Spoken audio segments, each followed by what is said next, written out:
আসসালামু আলাইকুম এভরিওয়ান, কেমন আছেন? নিশ্চয় ভালো আছেন। আমিও আলহামদুলিল্লাহ অনেক ভালো আছি। তো এই যে দেখতেছেন এই পাশে চা পাতার বাগান, তারপর এই পাশে দেখতেছেন পেঁপের ক্ষেত। তো এই যে আমাদের একজন ভাই আছে, তিনি এই চা পাতার বাগান আর পেঁপে ক্ষেত তৈরি করছেন। তো এখানে প্রায় কতটুকু মাটি হবে? প্রায় 2 বিঘার উপরে হবে মনে হয়। 2 বিঘার মতো। 2 বিঘা হবে না? হুম। তো এখানে প্রায় ইনকাম কেমন হইতেছে?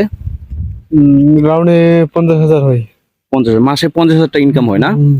তো এই পাশে যে আপনাদের জায়গাটা আছে, এটা কি পেঁপের ক্ষেত? এটা কতদিন হলো এটা? 2 বছর হবে। 2 বছর হবে না? তো এখানে ইনকাম কেমন হইতেছে বর্তমান?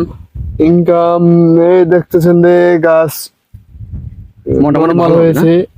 মোটামুটি ভালো ইনকাম হয়। হ্যাঁ। যাক, ভালো হয়। তো সবাই দোয়া করবেন এই ভাইয়ের জন্য, ঠিক আছে? এই পাশে পুরা চা পাতা বাগান করছে, এখানে মাসে 50,000 টাকা ইনকাম করে। তার পাশাপাশি এই পাশে দেখছেন পেঁপের ক্ষেত, এই পেঁপে ক্ষেতটাও তৈরি করে